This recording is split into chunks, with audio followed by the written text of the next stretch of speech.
months, and this is the first time that Peyton Leitner is talking. Do you remember leaving the park to go to the woods? This is the most unbelievable story I've ever heard. Who the heck is Slender Man? 3 12-year-old girls had a sleepover. The suspects lured the victim into the woods, and all 3 of the girls are 12 years old. We have no idea that she believed Slender Man was real. What did you do next? Stab, stab, stab, stab, stab. Was there any part of it where you thought I might not survive this? What were you trying to do with her when you stabbed her? Kill her. I might as well just say it. We were trying to kill her. If she saw this interview, what would you want to say to her? Tonight, the David Muir exclusive, the 2-hour 2020 event begins now. The whole time, Peyton was screaming and begging. Are you going to put me in prison and I'm going to rot and die? This is one of those stories that strikes at the heart of every parent, especially the parents who take that extra effort to be aware of what their kids are doing when they go to their friends' homes. Did you feel bad? They just stabbed one of your best friends. I thought about it, but then I decided that remorse will get me nowhere. It's easier to live without regrets. Now for that shocking story out of Wisconsin. The brutal stabbing of a 12-year-old girl. The girl told police she was with 2 other girls she knew. The victim's friends left her to die. Prosecutors asked for $1 million cash bail for 2 middle schoolers they say plotted for months before they attacked their best friend. Right from the beginning, the media coverage was overwhelming. The suspects lured the victim into the woods. All 3 of the girls are 12 years old. And as full details of this case start to circulate, people that I talked to literally have no words. It was just sort of a hard story for everyone to get their head around. 3 12-year-old girls had a sleepover. Happens all over the country all the time, but this one ended a little different. Here you have this typical 12-year-old girl, Peyton Leitner. She's from Waukesha, Wisconsin. She likes what so many young girls like. And had she gone on sleepovers before? Oh, yeah. Mm-hmm. And this was just, her best friend's birthday party. Another Friday night. But this was, a party that was going to celebrate, her best friend, and they were talking about it for weeks. Peyton was so excited. Go back 5 years ago to 12-year-old Peyton. How would you describe her? Hopeful, positive, an animal lover. I saw the good in people. Peyton is a best friend. Her name is Morgan. And one of the extraordinary things about Peyton is that she was drawn... When I saw that she didn't have any friends at all. Because Morgan. I didn't want her to be alone. She was my only friend for a long time. Because... Why would you hurt your only friend? It was necessary. There was a third girl, Anissa. What's your name? Anissa where? Anissa, okay. She was new to the school that year. She became friends mostly with Morgan. So the 3 of them had begun to spend time together. It was a Friday night. Yeah, we went to Skateland. I've always been pretty good at roller skating, so I was going around doing my own thing. We were at Skateland having a good time. Did you guys talk about the plan at all? Nope. Peyton had no idea that the other 2 girls had been planning, had been plotting, and what was supposed to be sort of a typical joyful slumber party was instead really a dark plan to try to lure Peyton in. What were you expecting these young girls to be doing? Well, Peyton brought her American Girl. I think back when I was 12, I played Barbies at sleepovers. So that's what I expected to be happening, playing with dolls and spending some time on the internet. They played up in Morgan's bedroom, ran up and down the stairs, giggling and laughing. And it was just a normal night. I wanted to give her at least one more morning. The next morning, then, they wake up, they have breakfast, they play games, they then go to the park. We're going to do it today at the park. That's what Morgan said. Whose idea was it to go to the park? Do you remember? It was Morgan's idea. She normally was not allowed to go by herself. Normally there had to be an adult, but since it was her birthday, her mom let her go with just the 3 of us. And then we said that we were going to play hide and seek. It happened really fast. I was thinking, dear God, this is really happening. How in the heck can these 2 innocent-looking 12-year-old girls commit such a heinous act? What caused all this? I didn't want to do this.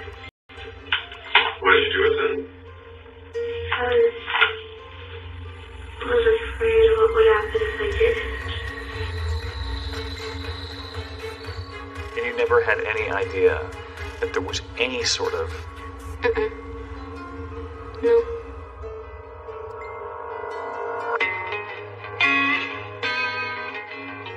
My name's Dan Klein. I'm a police officer for the City of Waukesha Police Department. Waukesha is a suburb of Milwaukee. It's the biggest suburb around. There's about 70,000 residents. A lot of families. We have a lot of parks out there, good schools. Saturday, May 31st, 2014. It was one of our first nice weather. Gorgeous day out. I thought, well, the earlier I get in, the earlier I get out and put in my 8. My first call of the day was a pretty easy call. The Family Video Store is one of our local mom and pop shops. They rent videos, one of the only ones left in the area that I'm aware of. And on their marquee, they had a phrase that was supposed to say "hot hit sale," and someone had rearranged the letters overnight to a very inappropriate message. I was kind of chuckling about it. I was just about to take a photo to send to my wife so she could get a little chuckle out of it. Just as I was trying to take my phone out, over my radio, I heard that a 12-year-old girl had been stabbed about 1.5 miles away from this location. 911, I'm transferring over a caller on Big Bend. Came upon a 12-year-old female. She appears to be stabbed. She appears to be what? Stabbed. Stabbed? Correct. Initially, my thoughts were, this isn't really what this is. I'm thinking this girl probably scratched herself. She fell down off her bike. This girl did not get stabbed. Greg Steinberg was on his bicycle. Only on this Saturday, he chose to take a different route, and that's when he found Peyton. I quick got out my cell phone. I was shaking and dialed 911, and I just stayed with the 911. She was right here in the grass. Exactly. But you had no idea how many times she'd actually been stabbed. Okay, sir, are you with her right now? Yes. Is she awake? She's awake. Is there any bleeding going on? Her clothing has got blood on it. I offered her water because I had a water bottle on my bike. The other thing she said was she's having trouble breathing. He knew this was a little girl in trouble, and when she began to tell him what had happened to her, he was in disbelief. Somebody's coming. Any minute. Who did that to you? The road that she was located on was Big Bend Road, at the dead end of that. Peyton wasn't moving a whole lot. As I approached her, I said, "Hi, I'm Officer Dan. Are you okay?" And she said, "No." And I said, "Okay, help is on the way. Just stay right where you are." And as I got closer, I started to see a little bit more blood. And the closer I got, the more blood I saw. Somehow, she'd been able to pull herself out of those woods. And in another moment of strength, she was able to communicate with him. I asked her who did this, and she told me her friend Morgan. I then asked her, where did this happen? And she told me that it happened in the woods. She was the first one to reveal that it was Morgan, her best friend, who was behind this. Morgan is 12. His house to figure out how this happened. Not only were there police in my living room, but they were wearing riot gear. I thought, what in the heck would make somebody do this? Was it hard for you to wrap your head around what had been done to you?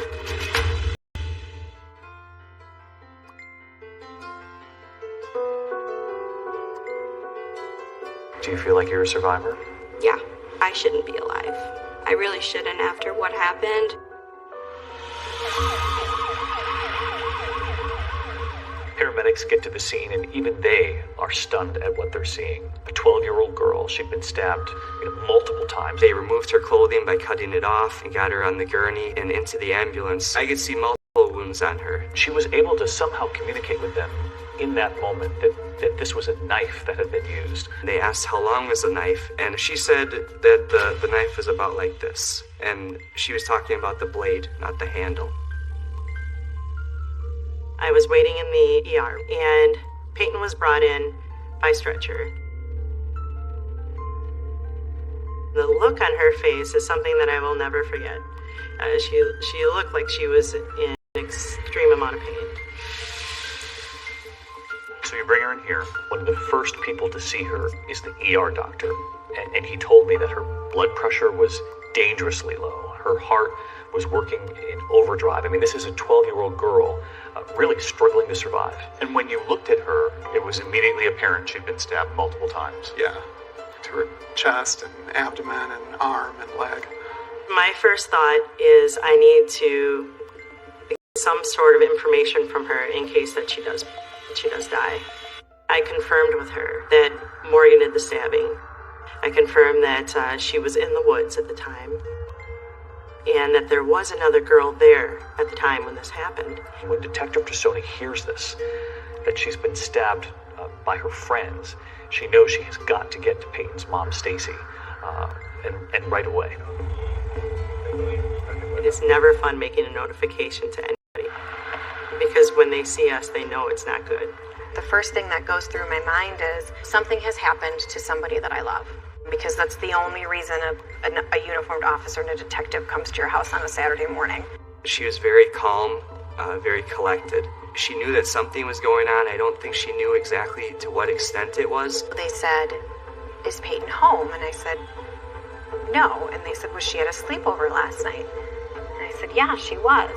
I explained to her that she is alive, but she's been stabbed. I said, "Well, are the wounds superficial?" And they said, "Well, we really don't know, but call your husband, find somebody to take care of your son." Went right up there, and she made it in time before Peyton went into surgery. I walked into the trauma room that she was in, and she was pale as a ghost. She was terrified. She was crying. She couldn't breathe.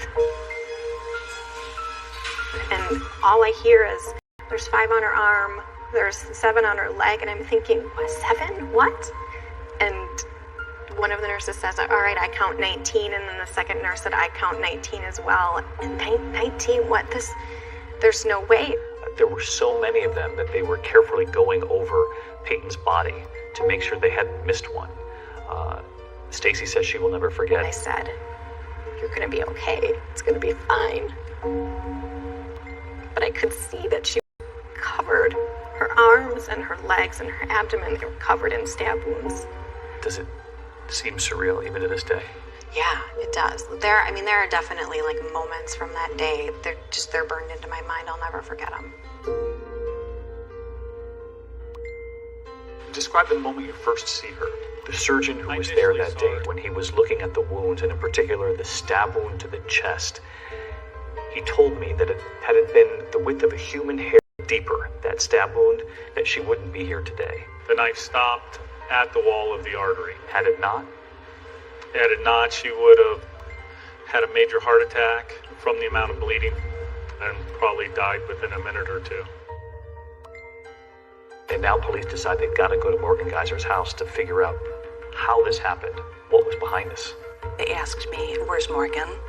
I said, "She's at the park with her friends." Angie Geyser told us that there was 3 girls, a third girl named Anissa, and the 3 girls left earlier in the morning for the park, and they hadn't heard from them since. They searched the house, and I just kept asking, what happened? What's going on? And they wouldn't tell me other than to say there had been an incident at the park, and one of the girls was hurt. The thing that really struck me is the way that she portrayed her daughter to be, that she was totally normal, she was a kid, and she thought that this was totally out of character for Morgan to be involved in anything like this. After we had found out that there was this third girl, Anissa, that was there, we were able to get in contact with Anissa's dad. Bill, my ex-husband, called me and told me to get to the condo as soon as possible. The police are there looking for Anissa. We searched the house. We didn't find either of the girls there. Where are these other 2 girls? They know those 2 girls were in the woods, but they cannot be found. Where's my daughter? Checked all of her text messages, trying to figure out the people that she called and contacted last. Christy wired and said that she had found Anissa's cell phone and found a particularly disturbing message that was on there. I found basically her goodbye notes. I thought that they were in grave danger, that we may find these girls dead. What was the meaning of this? We need to find these 2 girls. So what's going on with you? Why do you think you're here today? It is a scene you rarely see. 2 12-year-old girls in separate interrogation rooms. And when she began explaining, I just remember going, this is the most unbelievable story I've ever heard.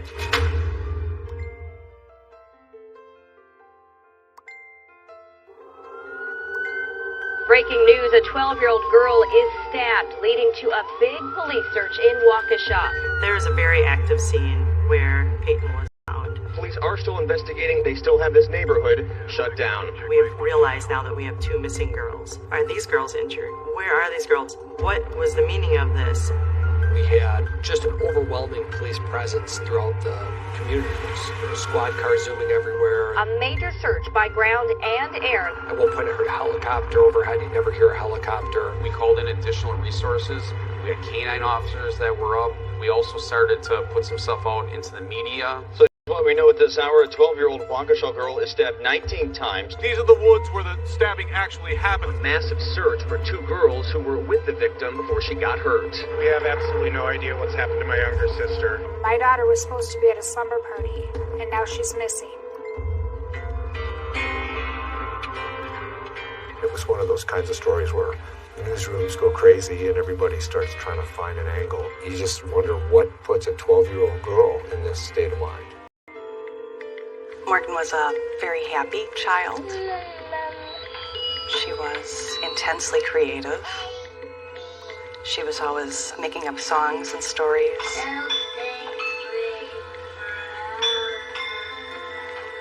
Vanessa did enjoy choir. She did enjoy singing. Bring back. Bring back. Oh, bring back my Bonnie to me. Anissa was very imaginative. She would always imagine a bigger and better life for her Barbie dolls. Looking back, Anissa was never really invited to a lot of birthday parties or anything. I don't think she really made friends that easy. Morgan did endure a lot of bullying, especially in the 6th grade by the other students.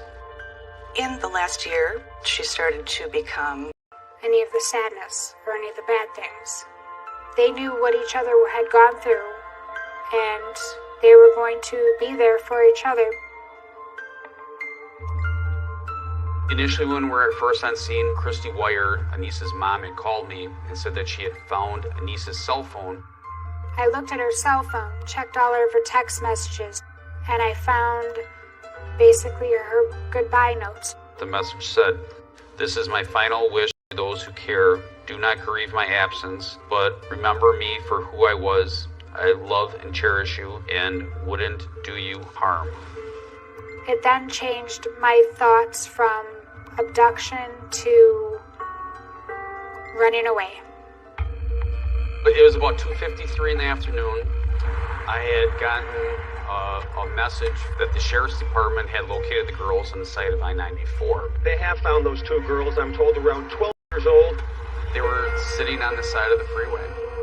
By the time we found them, they had walked about 5 hours and made it to the north end of our city.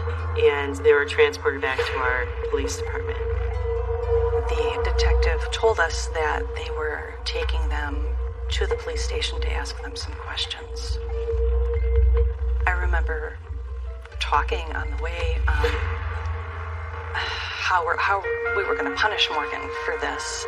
I mean, I just had no idea how serious it was. When they brought the girls back, Payne was actually still in surgery, and we did not know if she was going to make it at this point. So we didn't know if this was going to be a homicide investigation or what this was going to turn out to be. They were kind of dirty, covered in some stains. Their demeanor was very calm. They seemed kind of meek. It is a scene you rarely see. In fact, I don't know the last time. I have seen 2 12-year-old girls in separate interrogation rooms about to describe in excruciating detail what it is that played out in the woods. I could tell that they were somewhat scared. At least Anissa was showing me that emotion. Your parents know that you're here talking to me, okay? And they're so glad that you're safe. I did notice she had a blood stain on the front of her shirt, and she was wearing 2 shirts. And I asked her, are you okay? You can stand up and kind of stand there, just like... Right there. Okay, let's... And it's on the white shirt underneath that. And it's on the shirt underneath it, too? Okay. What is your name? Lisa Wyatt.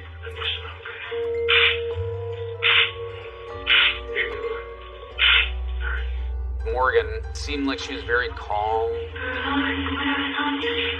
very relaxed, covered in blood, and this is like a normal day for her. Alright, just get it. We're gonna take some photographs of you right now. Do you mind just standing up, maybe? Alright, just stand up like that. Perfect. What are you doing? Morgan.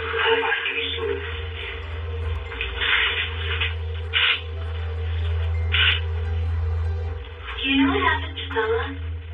Morgan called Peyton by the name of Bella. She said there was a nickname because there was another girl named Peyton. Is she dead?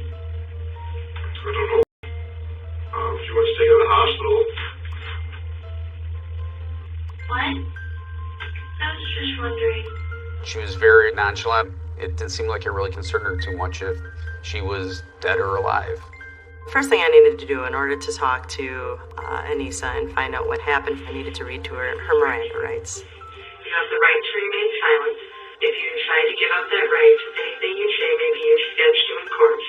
Apart from the law, it is jarring to see 12-year-olds being interrogated without their parents present. If you can have afford an attorney, one will be provided to you by the courts. Understanding these rights, you're willing to sit down and talk to me about today? Here in the state of Wisconsin, a child can be interrogated without the presence of their parent or guardian being in the room. At that time, I did not know that. We find that people are more truthful when they don't have their parents present. You do me a favor and initial right there and sign right there.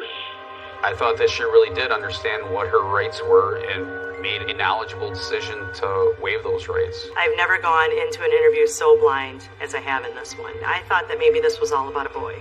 This is a fight about a boy. I still don't know what happened, and I don't know who did what, and I need to know that today. Okay? We didn't know what these girls were going to tell us. What were you trying to do with her when you stabbed her? Kill her. I might as well just say it. We were trying to kill her. So why did you pick Peyton? I didn't pick her. Who picked her? Whoever Anissa was talking about. She made it seem necessary.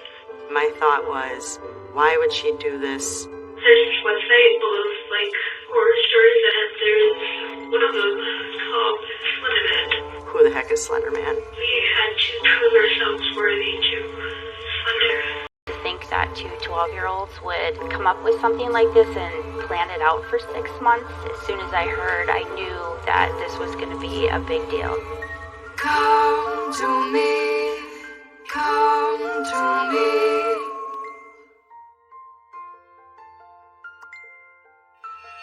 So now you have Morgan Geyser and Anissa Wire in separate rooms, interrogated for hours. And to this day, what you see on those interrogation tapes is simply chilling. Sure.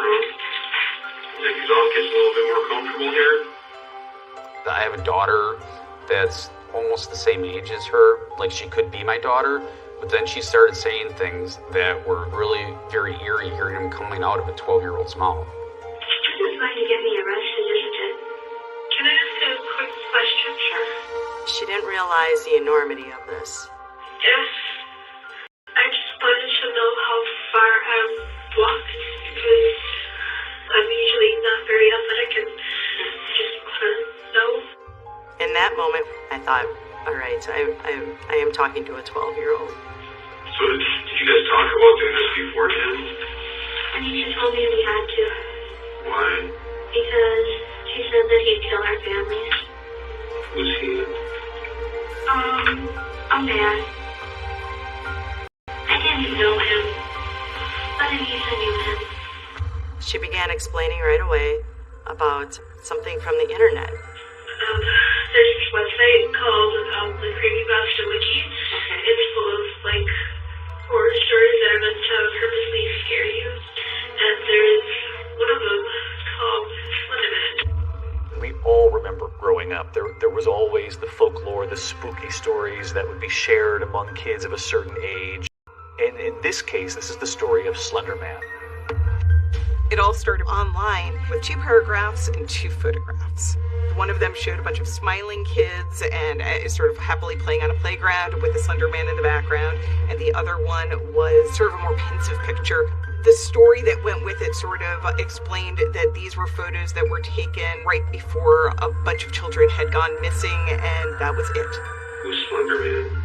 He's this tall, faceless man who preys on children. He can be anywhere from 6 feet to 14 feet tall. He's a tall guy who constantly wears a suit. He doesn't have a face. His skin is white. Anissa actually was the first one who had found Slender Man in the creepypasta wikis, the stories that were out there about Slender Man. At his own will, he can exploit these tendrils from his back and strangle his victims. For what the creepypasta wiki said, he targets children most. Who tells you what happened? He's everywhere. How do you know that? Because I've read so many things about him. It's sort of going down the road. Loved it, and they all started jumping in. So this is a little concept art I drew of Slender Man. People were making new images, new photos. The first Slender video game came out. He's never played it before, so he's gonna play for the first time.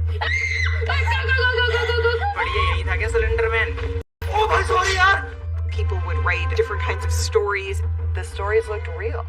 Articles that looked like real news articles. Today, we're gonna be looking for Slender Man. Because every little thing looks like him, and I'm starting to see him everywhere, and I'm dreaming about him. Wait. No. I'm actually so scared right now. It brings it to life in a way that is almost hard to contain, especially for children who are of an age where they might struggle between what is fantasy and what is reality. At this stage of life, they're really searching. A lot of this stuff that may scare them or that may draw them in, there is no discussion around, there's no critical thinking around, and so they can get carried away. Do you think, looking back, that they couldn't differentiate between what was fictional and what was real? Yeah. I think that all of those fake pictures that were going around, I think very strongly that they believed all of it was real. I actually thought that he was real. Because I saw him. We were, talking on the bus. I look out the window and I see this supposed snake standing like this, with tendrils, looks exactly like a tree. They are gone like that. The facelessness of the character makes him infinitely interpretable. There were a lot of different variations out there, and the girls found a version that complemented the things that they wanted to believe. Anissa explained to me that to prove yourself worthy to Slender, you would have to kill somebody. Morgan said, "We have to kill Bella." And then they weren't going to walk to the Nicolay Forest to try to find Slender Man. Morgan found out that Slender has this big mansion in the middle of the Nicolay National Park. What needed to make this happen, that for them to live in this mansion, was to kill somebody. And that idea came from Morgan. And my thought was, is she doing this for Morgan? What was Morgan like when you met her? She seemed a little lonely, controlling sometimes, but I just went with it. At the time, did you consider her your best friend? Yeah. She was my only friend for a long time. Why was you hurt your only friend? It was necessary. It wasn't until 6th grade that Anissa came into the picture. Anissa was moving to a new school, so she didn't know anybody.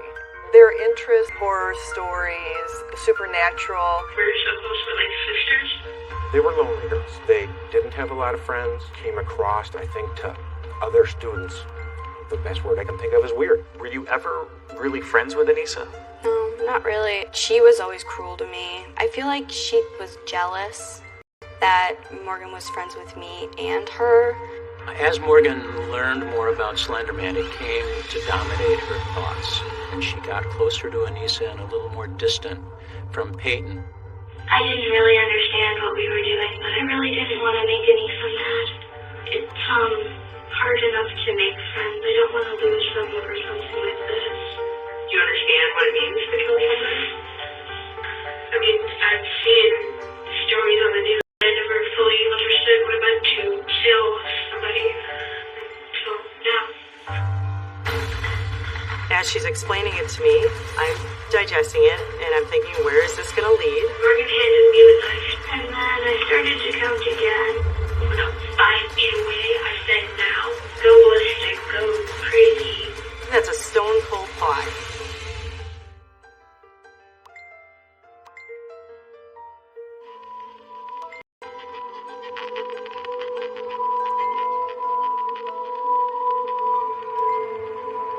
What did you think was going to happen after you stabbed Peyton?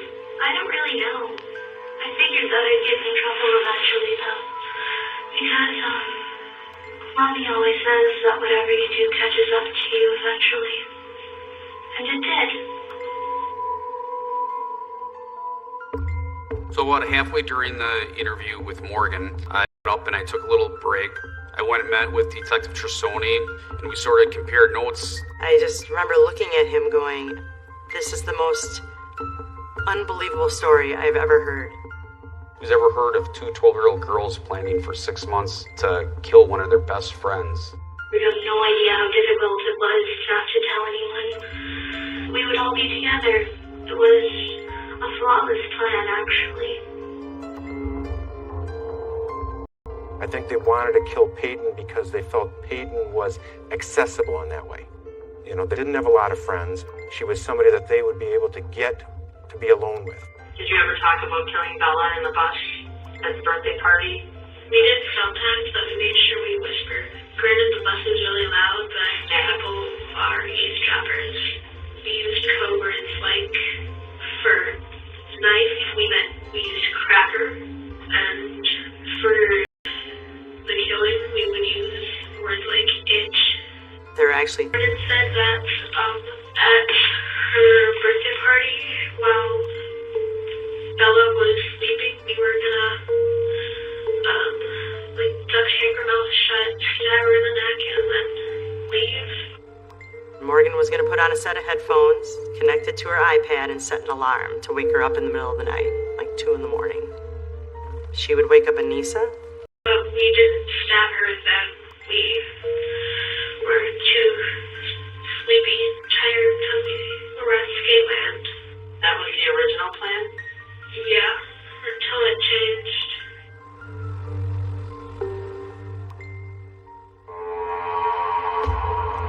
So 5:30 in the morning comes and they wake up. They get up, start playing with silly putty and playing with their iPad and playing dress up. And while Peyton is putting on a pink princess dress, the two start talking and they start devising plan number 2. So I said, hey, we could go to the park and kill her in one of the bathroom stalls. Was Bella around at that time? Yeah, we were playing dress up, and Bella was putting on a costume in the bathroom. It's mind-boggling. How do you 1 minute want to play like a normal 12-year-old and then switch back to, oh wait, we're gonna kill her? We asked Morgan if we could go down to the park, because we were gonna do it down in the bathroom stall and sit her on the toilet. There was a drain for blood to go down. And when did she take the knife? She took it before we left. Where did she get it from?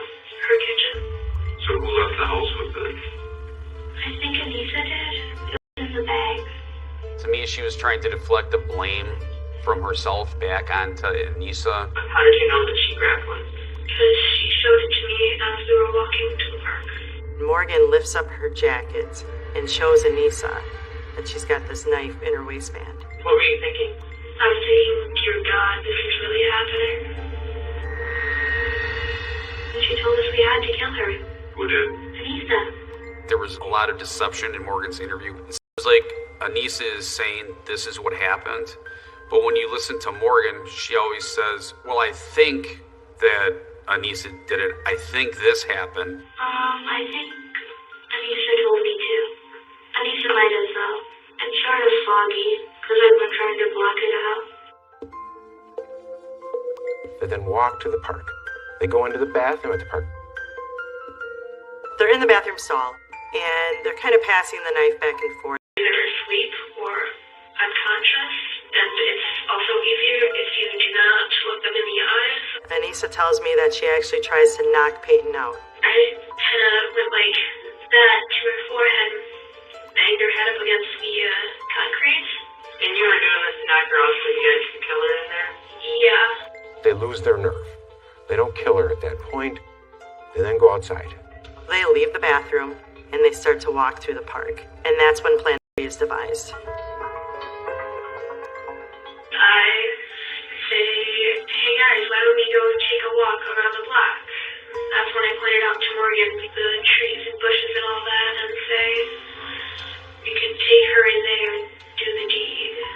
We led her there and tricked her. How did you trick her to get down there? We said that we were going to go bird watching. People who trust you become very gullible. And it was sort of sad. And once they got closer to the woods, they had suggested that they play a game of hide and seek. They walked deeper and deeper into the woods, and then Morgan said that she would go off and count, and that Peyton and Anissa should go hide. She was going to hide one place, I was going to hide another, and then Morgan and I were going to be like lionesses chasing down the zebra. I was going to tackle her, and Morgan was going to do the stabbing. Anissa passes the knife back to Morgan. And Morgan's like, all right, I'll do it, only if you tell me when to do it. So I started walking away, and then like when I was 5 feet away, I said now. I'm like, I'm a go ballistic, go crazy, make sure she's down. I couldn't believe these words were coming out of a 12-year-old's mouth. It's awful. What did you do next? I already told you. What was that? Stab, stab, stab, stab, stab. In all my years of law enforcement, I've never heard anything like this. It's almost as if they are writing their own story. They're living their own creepypasta story. Look at that video and say, see, she's bloodless. She's cold-hearted. She was going to kill. And other people said, oh, she's so clearly disturbed. Do you remember leaving the park to go to the woods? They just wanted to go on a walk. Who could ever see something like this coming? Like, nobody. And you were 12 years old. Exactly, oblivious. They made the wrong turn at each point, to the point where it just was out of control. You just have to think about this locomotive that is just going down the tracks, and there's no brakes on it. Down here, which is, well, you just have an evil 12-year-old.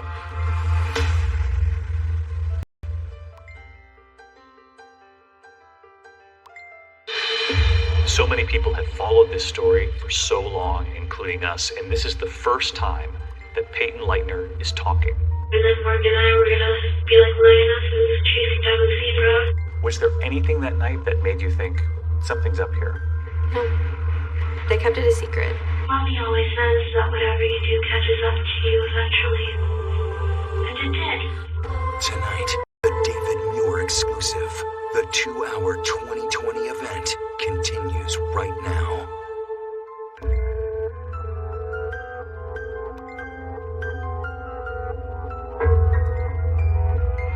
It wasn't until we sat down and we started talking with the girls that we really knew what was going on, that it was two 12-year-old girls that had planned for 6 months to kill their friends. You don't often see this with adults, and to have this happen between 12-year-olds is absolutely horrifying. Can I ask a question? Yes. Where is Bella's body now? Bella's at the hospital. Okay. I thought it was still out there. The crime scene. Did you think that she died? Yes. She is alive. Okay. Have you ever watched any of those interrogations? I watched a little bit. What was your reaction? It was a little shocking to me to see that they had this big, huge plan that they had been working on for months.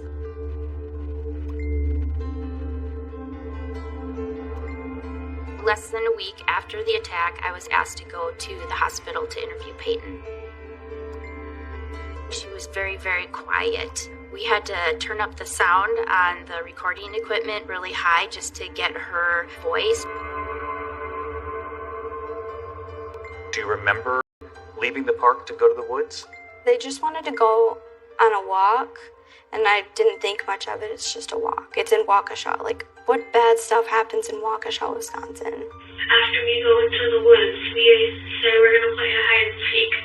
And Nisa told me to lie on the ground and, like, cover myself in, like, sticks and leaves and stuff, but it was really just a trick. It took a long time throughout the interview to finally get her to say Morgan's name or that Morgan had even stabbed her. I give it back to her and say, you do, go ballistic. And she said, okay, I'll go ballistic when you say you want me to. When you hear them describe to investigators, Anissa, telling Morgan just to do it, I think the word was next to me while I was just laying there. Morgan said, don't be afraid, I'm only a little kitty cat, and jumped on top of Bella and stabbed her repeatedly. And do you remember when it started? Kind of. I didn't feel anything because my body was in shock. From the adrenaline, I didn't feel a thing.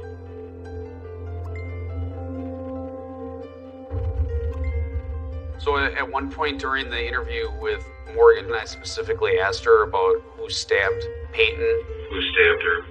Both of us. Who stabbed her first? How am I supposed to remember that? No, this is just pretty important, so just gotta try concentrate. Anissa or me, one of the two, of course, but I don't know. Morgan is the person that did all the stabbing. I asked Peyton how it stopped, and she simply said that Morgan just stopped and stared at her. That both her and Anissa just, for a while, just stared at her with like this blank stare. And then what happened? Are you trying to do this over and over again and see if I tell the story differently? I'm just trying to make sure that I get it right. I thought that she was very aware of what was going on, actually very sophisticated.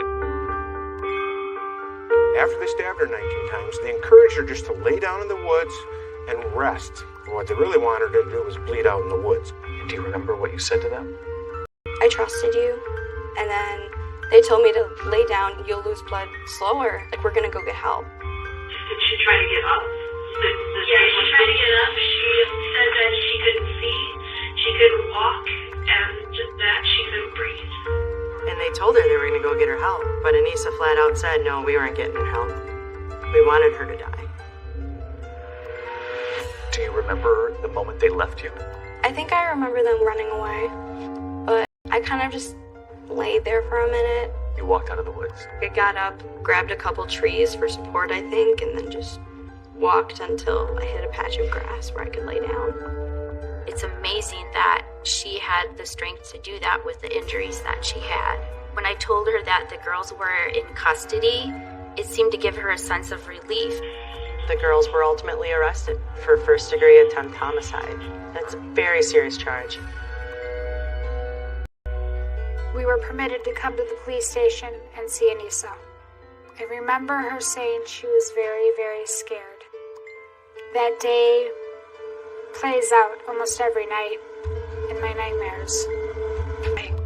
It was just unthinkable that Morgan would do anything to hurt someone else.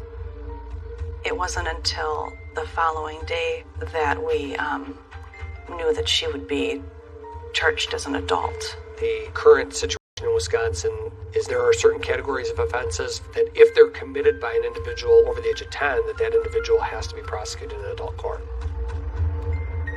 These 12-year-old girls could face decades behind bars. Questions about whether or not, they'll ever be free. This law about juveniles being treated like adults for certain crimes was part of a Get Tough on Crime initiative. And the goal was to say, even if you're young, if you commit a horrible, heinous crime, you're going to be treated as an adult. The flip side of that is when you see a 10 or 11 or 12-year-old charged as an adult, suddenly makes you say, wait a sec, does this make sense? It's unthinkable to try a 12-year-old child as an adult, regardless of what they've done. I mean, she was 12. It was weird. I felt no remorse. I thought I would. It was weird that you didn't feel remorse. there's something that's not right with a 12-year-old that's saying the things that she is. But I think she genuinely understood what she did was wrong. But how about standing in front? Do you think that's right or wrong? Probably wrong. If it were right, I wouldn't be. How should they be punished for this when they're 12 years old? Did they know right from wrong? You can certainly know what is right from wrong, but still have a problem controlling your behavior. You feel compelled. There's a chance that these two girls did something just simply because they wanted to do it. They wanted to experience it. I have wanted to hurt people before, but they're not nice to me, so they deserve it. Police now have to dig into their childhoods to see if there were warning signs missed. In her drawers, in the closet, there were numerous items that were disturbing in nature. They found all kinds of strange things going on there. How typical is it for a 12-year-old to write, "I want to die"? You would think that a parent would notice that something was going on. People wanted to blame the parents for somehow creating monsters. You could be looking at a sociopath. Definitely.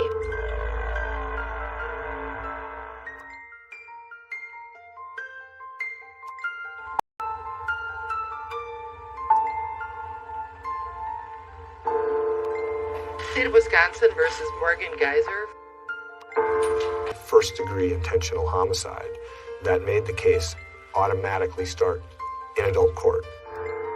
That also led to the judge releasing their pictures. Seeing Anissa in the courtroom in the jumpsuit with the shackles and the handcuffs and the belly chain really hit hard. It broke my heart. That's what I think gripped the public's attention, was how extreme that looked, to see children shackled. That really started the whole split, I think, of public opinion on the case, between those who saw it as these are dangerous actors out in the community that need to be locked up forever, and those who thought like something's really wrong with these children.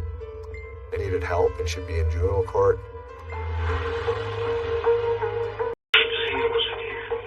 Detectives now have this information that came from the girls themselves about this plot. The bad part of me wanted her to die, but the good part of me wanted her to live. But obviously, police now have to dig into their childhoods to see if there were warning signs missed. And they come upon some startling evidence. The middle school called me and said, "We want to go through these girls' lockers." There was one picture found in Anissa's locker. Everything else was found in Morgan's locker. So she had tons of notebooks that had all kinds of writings and drawings related to Slender Man. Slender Man was originally created as sort of fan fiction and an extension of the campfire horror story. These images that were unclear whether they were nurturing or threatening.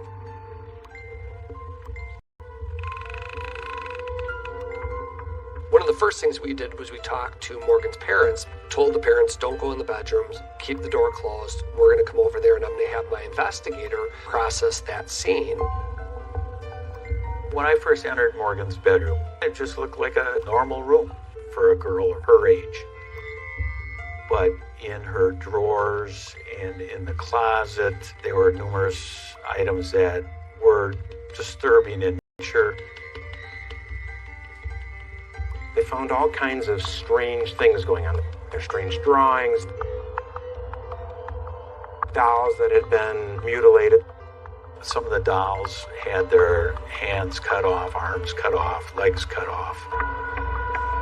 They found a lot of things that most people would say, geez, that should have been a red flag to a parent. And yet no indication that a parent ever said, hey, wait a minute, what are you doing here? Maybe we should get you some help. I spoke with Mom and Dad, and we started to look at some of the emails, and we also looked at the computer that Morgan had at her house, the iPad that Anissa had. Whenever I'm really bored, I go on my iPad and go to the Creepypasta Wikia. I had no idea that besides the school-issued email address, that she had on her own made a Hotmail address and falsified her age. A week before this happened, Morgan sent Anissa an email that said, make sure to clean out your browser history. One of the things that shows whether you know right from wrong is saying clear your internet history, because we don't already know that we've been searching for these things. In looking through the Geyser home computer, there's literally thousands of internet searches that were done. How to get away with murder. What kind of insane am I? She was searching these things ahead of time. The school had turned over to me a list of books that Anissa and Morgan had checked out of the school library. Morgan had checked out books on crime scene investigations, the prison system, mental health conditions. I look at it as, how do I act after this happens? What role do I play? I definitely had a clear sense of who was the ringleader, who was driving this between the two girls. It was definitely Morgan. During Anissa's interview, she was being truthful and honest. I could tell because she would say that Morgan did A, B, and C, but then she would take responsibility for some things herself. I think Morgan's completely to blame for it. So, I don't think any of this would have happened if I had told her about creepypastas. Whereas Morgan was just putting it all on Anissa. Anissa told me we had to. She knew tactics that police used. She knew the criminal justice system. She's done research on past cases. You can't get more intentional than that. You're preparing, you're planning, you're thinking about this. If she wasn't 12 years old, I would think that she was some type of sociopath or a seasoned criminal. I was hired by the defense to evaluate Morgan. I don't think she was deviously planning. I think she was feeling controlled by Slender Man. What she would tell me is that she really had no choice but to listen to Slender Man. Was it hard for you to wrap your head around what had been done to you? No, which I guess says a lot about our friendship. I kind of wasn't really too shocked about it. After I heard why she did it, I was like, well, this doesn't surprise me, do anything for it.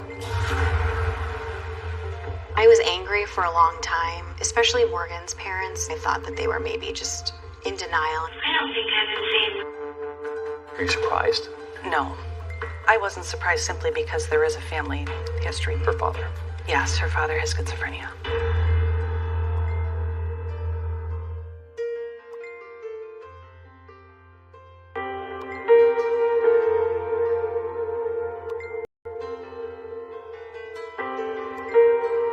We have been documenting this story for years, and part of this journey has been with the parents of the two girls who were accused of this horrible, horrible crime. We try to visit at least once a week. On a good week, I can get out there 2 or 3 times. In 2014, Anissa was actually sent to the Washington County Juvenile Detention Facility. And that's typically a place kids spend maybe 5 days after they're arrested. These girls just kept sitting there all these months while the case dragged on. The children have no access to the outdoors or even windows to look out of. In the last 35 months, Anissa's maybe had 40 hours of fresh air. There is no physical contact. I can't wipe away a tear. I can't give her a hug. I can't kiss her. It's indistinguishable from a jail. You go through a metal detector. You go through locked doors. There are not mental health treatment providers on staff to evaluate, provide services, and medicate individuals. There are moments where my heart is so full of sadness. That's when I put on a mask. I don't allow myself to break down in front of her and see how much this is hurting me.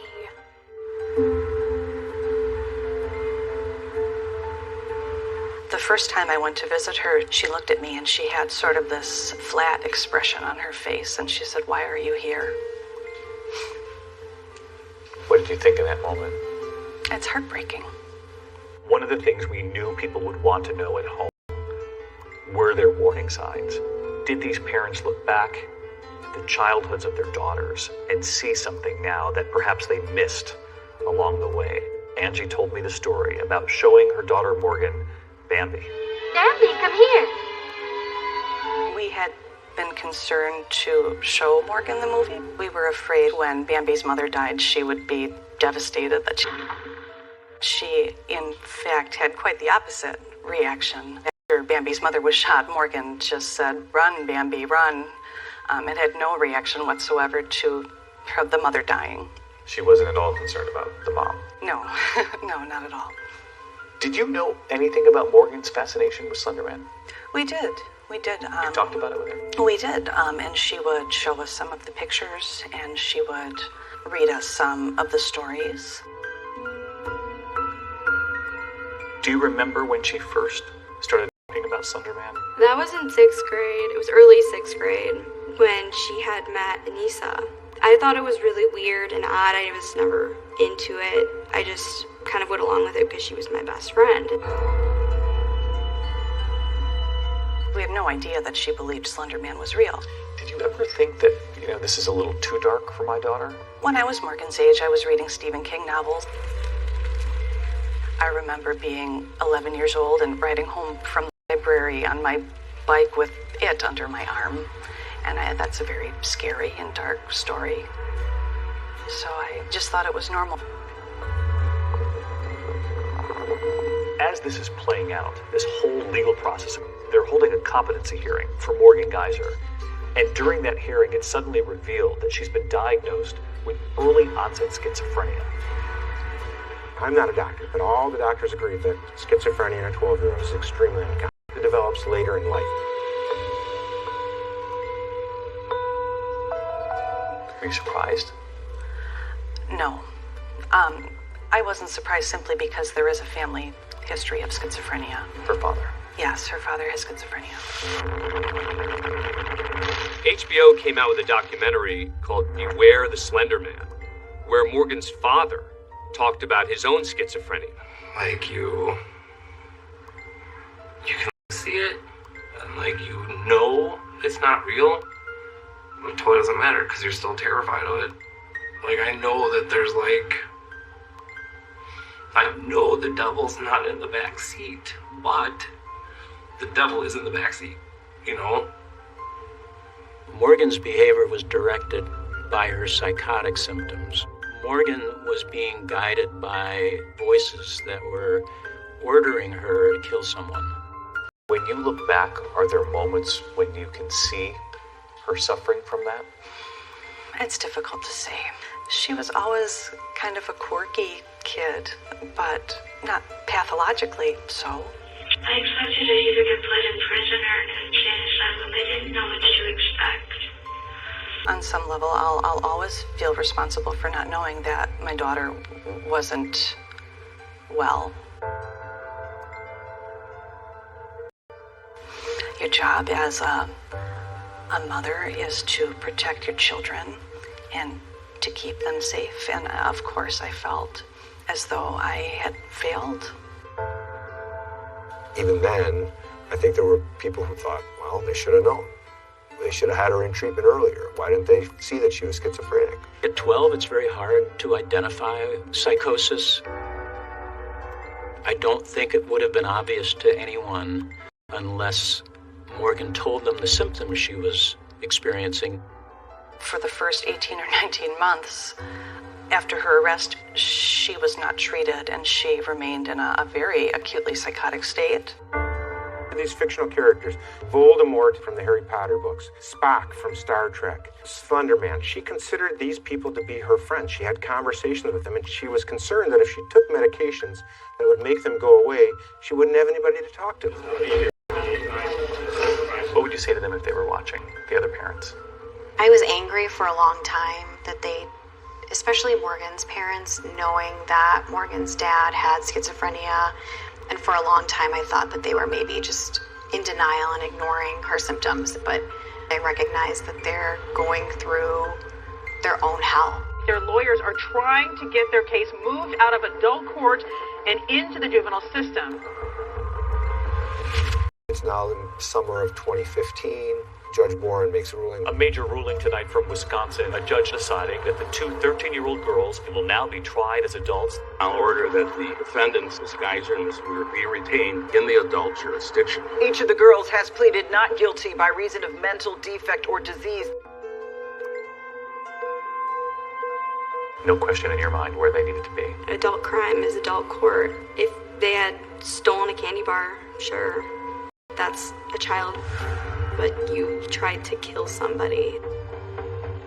So it seems the cases are going to trial. There's immense risk going to trial because a jury could conclude that she is not only guilty but legally responsible.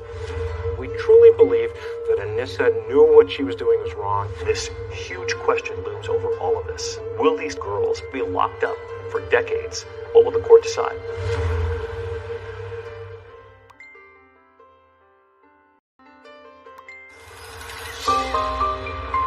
Nearly 3 years have passed since the so-called Slender Man stabbing attack on a Waukesha 6th grader by her two classmates. In 2017, the first of these cases goes to trial. It's Anissa. People there, we had to have security push, the reporters away from us. By the time she shows up, she looks completely different. She looks grown up, as opposed to just a few years earlier when we have the mugshot of her at 12 years old.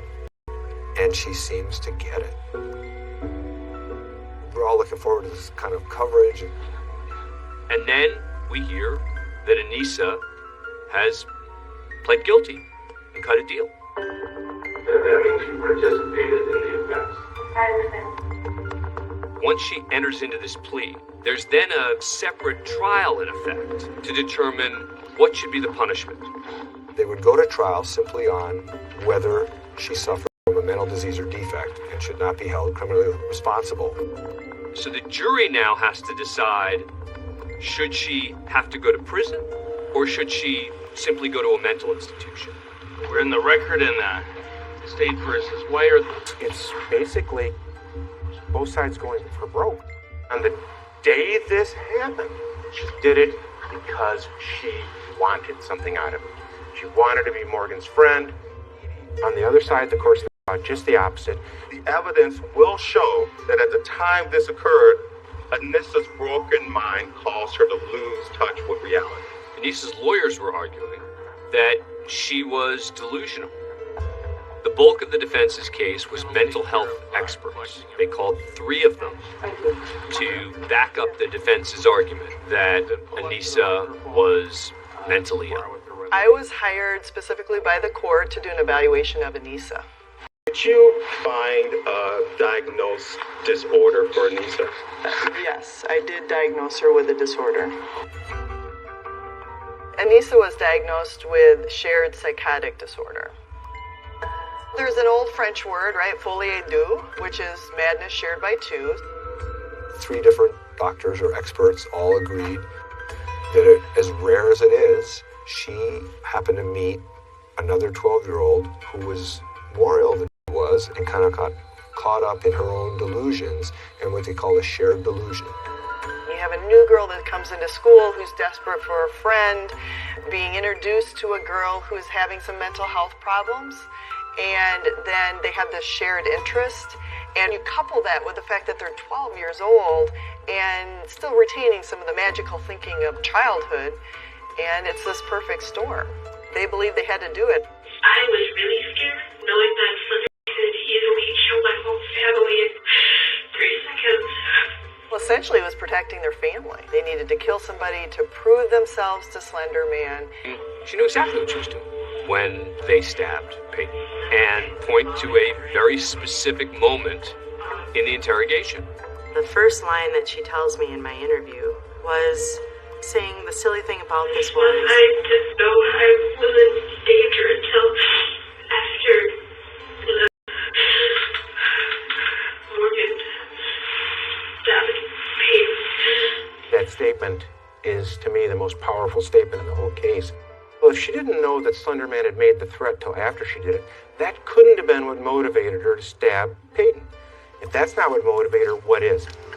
Is it possible that we have that extremely rare thing going on here, which is, well, you just have an evil 12-year-old? The case goes to the jury and they deliberate for 11 hours. It took a while. I think that Final verdict didn't come until like 10:30 or 11 p.m. The time had come. Anissa Weier sitting in that courtroom, shaking. Has the jury reached a verdict? Yes, we have, Your Honor. She's about to hear what the punishment will be and where she'll be sent. Anissa Weier was found not guilty by reason of mental disease or defect. In the end, the jury decides she should be committed to a state mental institution rather than going to prison. With that, I will order that she be committed to the Department of Health Services. A late-night verdict in the Slender Man trial, the decision not to send Anissa Weier to prison. Their decision was humane, and the actions of a 12-year-old didn't deserve the harshest punishment. Age was everything. If you're an adult, when you say you didn't understand right from wrong, that's an argument that almost never succeeds. But when you were 12, at the time it happened, you got a much stronger argument. But it's up to the judge now. The judge will decide how long she'll be sent away. We argued strongly for 25 years. Miss Weier, do you want to say anything? I know that nothing I say is going to make this right, Your Honor. And nothing I say is going to fix what I broke. I'm never going to let this happen again. And I'm sorry. Ultimately, Judge Bourne committed Anissa for the maximum period of time. With that, then I commit Anissa Weier for a period of 25 years. After spending 25 years in a mental institution, my fear is that she will not really know how to interact with normal people at Walmart, at the gas station, at Pick and Save. All of the focus now shifts to Morgan Geyser. And Morgan is the one who actually stabbed Peyton. I'm sorry it happened.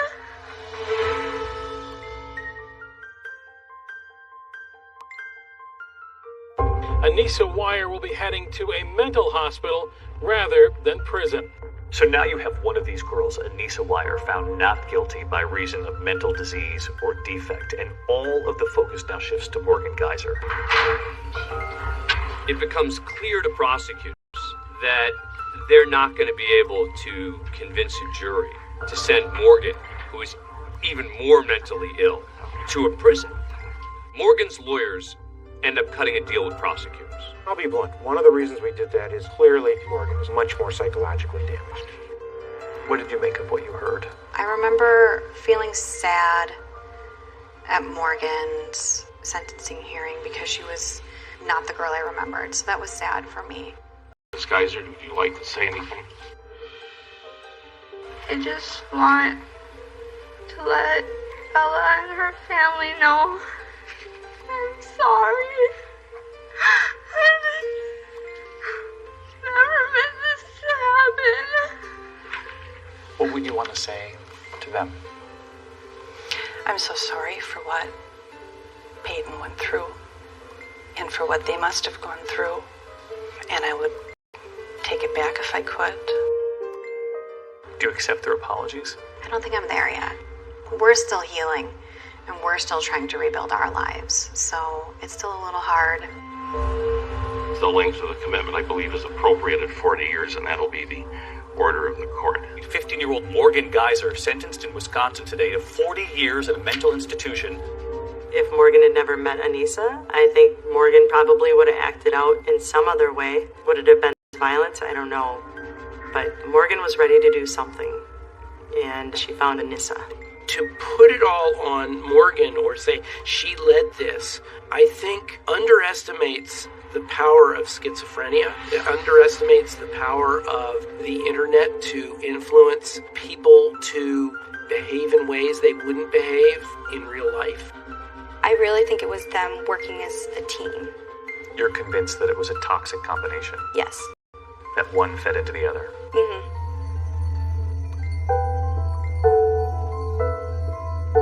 For Peyton Leitner, it was months recovering from the physical wounds.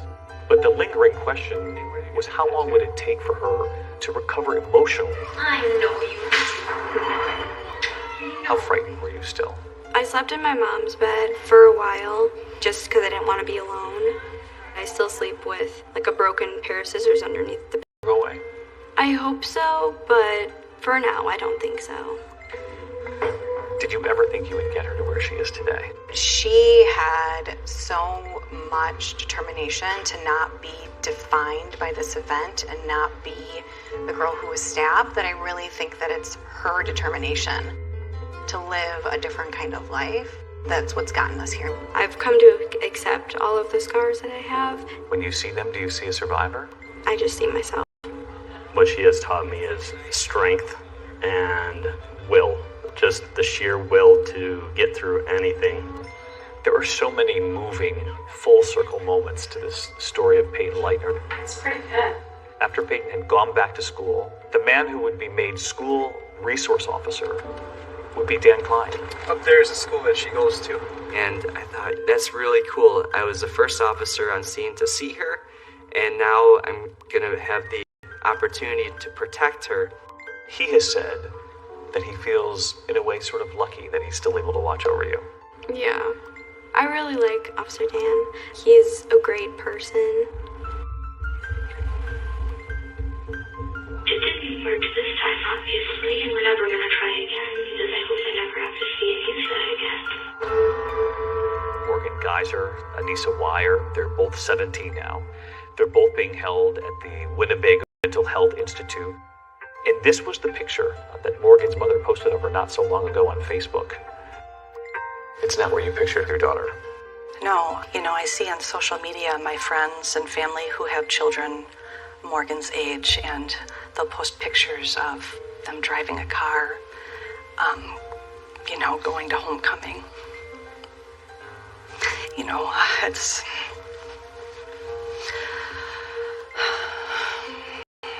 It's hard. One of the things I asked Angie, would they still be able to live in Waukesha? And she sat across from me and said, we're going to move. I frequently drive by these places that hold horrible memories, and I just want to get us all away from that. Every 6 months under Wisconsin law, you can petition the court for release from a mental hospital. At some point, we'll start seeing the petitions for release, and we'll be back in Waukesha County. I think Morgan could rejoin the community, if not immediately, in the very near future. Waukesha's not a big city, and so if she was released, you could honestly run into each other at the grocery store or the park. Peyton is her senior year of high school, so I think right now, it's too soon. All right. But that's come back to Judge Bourne again, and he can decide, you did this once, I'm not convinced, and I think it takes 10 more years, and deny it, she could go back to the hospital. So that's her uncertain future. Do you fear for the day that either one of them is back out in the community? No, because if they ever come near me, they're going right back in. So you don't walk around with that? No. When they get out, I don't think it's going to change my life at all. If she were released today, do you think it would be a danger to society? No. Morgan's untreated mental illness is what made her a danger, and she is no longer a danger. You talked about Morgan's mother. And you have thought about her? Yeah, I've thought about what she's going through and how hard it must be for her, because I'm sure a lot of people are saying that it was her fault, and she raised her wrong, and it wasn't her fault. Morgan's schizophrenic. She's written a letter? She did write a letter to Peyton, yes. Did you read it to us? Dear Bella, I wish I had words that could make everything better, but I don't, so all I can say is how sorry I am. And I can promise you not a day will go by that I don't regret what I did. Stay strong, Morgan. It's a nice gesture, and I appreciate it, but they're just words on a piece of paper. If she saw this interview, what would you want to say to her? Ooh, there's a lot that I would want to say to her.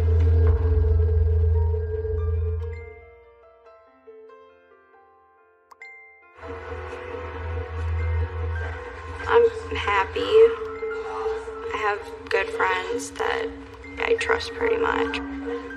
But I imagine that the trust part is the hardest part. Yeah, I would say that trust is a big thing for me. But you've I'm trying, yeah. This happened at 4:30 in the morning. What do you make of your sister's survivor story? I think it really brings a lot of people hope. People knowing that even when you're down so far under and you think there's no way you can get out of something, there's always a way that you can survive. When you go through something like this, it's really, really challenging on families, on marriages. Stacy and Joe, their marriage didn't survive this, and this is a sign of the true cost of tragedy. I know that the two of you have been tested. What does just being here together for your children, what kind of message do you hope that sends? A sense of unity for the kids, for the family. We will. It's an important thing to us. Have you all taken any time for yourselves to give yourself credit for how far the family has come since this? Yeah, I don't want credit for it because truly it was Stacy that did everything, and I'm truly thankful for that.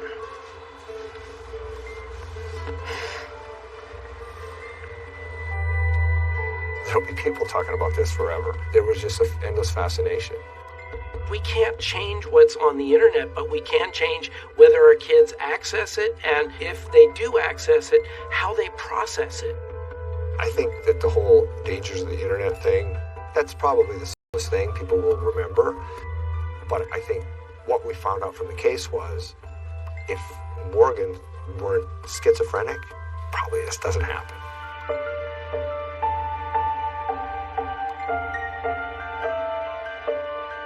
One of the things I will never forget from this interview with Peyton Leitner all these years later is what she said to me when I asked, what would you say to Morgan Geyser if you saw her today? If she saw this interview, what would you want to say to her? Ooh, there's a lot that I would want to say to her. I would probably initially thank her, I would say. Because of what she did, I have the life I have now, which I really, really like it. You do know that when people hear you say, I would probably thank her, that they're going to be surprised. Yeah, I'm surprised to hear myself say that. Why? Because I wouldn't think that someone who went through what I did would ever say that, but that's truly how I feel. Like, without the whole situation, I wouldn't be who I am. Stronger.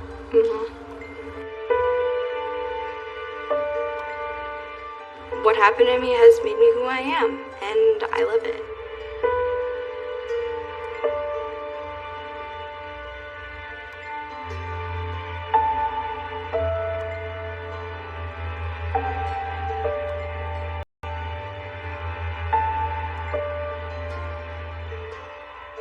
Peyton is such a brave young woman, and David, I know you've spent time with her over the past 5 years before she eventually decided to talk. Yeah, and you know, her mother and father and brother deserve so much credit here because they have been by her side from the very beginning on this, but they're the first to tell you, and this is what they told me, that this is all Peyton and her strength that has carried them through. So Peyton, thank you for talking with us tonight.